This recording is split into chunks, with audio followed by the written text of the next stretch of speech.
ప్రతి నెల కొంత మొత్తాన్ని క్రమంగా పొదుపు చేయాలనుకునే వారికి రికరింగ్ డిపాజిట్ అంటే ఆర్‌డి ఒక ప్రముఖ పెట్టుబడి ఎంపిక. అయితే నెలకు 10,000 చొప్పున పెట్టుబడి పెడితే పోస్ట్ ఆఫీస్ ఆర్‌డి మంచిదా లేక ఎస్‌బీఐ ఆర్‌డి మంచిదా అనే ప్రశ్న చాలా మందిలో ఉంటుంది. అయితే ఈ ప్రస్తుతం పోస్ట్ ఆఫీస్ 5 సంవత్సరాల ఆర్‌డిపై 6.7% వార్షిక వడ్డీ అందిస్తోంది. మరోవైపు ఎస్‌బీఐ కూడా వివిధ కాల పరిమితుల ఆధారంగా ఆర్‌డి పథకాలను అందిస్తోంది. వడ్డీ రేట్లు కాలానుగుణంగా మారుతూ ఉంటాయి. సో నెలకు 10,000 చొప్పున 5 సంవత్సరాల పాటు పెట్టుబడి పెడితే మొత్తం పెట్టుబడి 6 లక్షలు అవుతుంది. వడ్డీతో కలిపి మెచ్యూరిటీ సమయంలో గణనీయమైన అదనపు రాబడి కూడా లభిస్తుంది.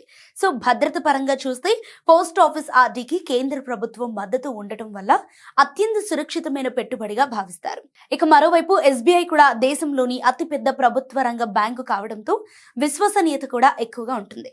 ద్రవ్య లభ్యత, ఆన్లైన్ సౌకర్యాలు, ఖాతా నిర్వహణ వంటి అంశాల్లో ఎస్‌బీఐ కొంత అదనపు సౌలభ్యాన్ని అందిస్తుండగా స్థిరమైన పొదుపు కోసం పోస్ట్ ఆఫీస్ ఆర్‌డిను చాలా మంది ప్రాధాన్యంగా ఎంచుకుంటున్నారు.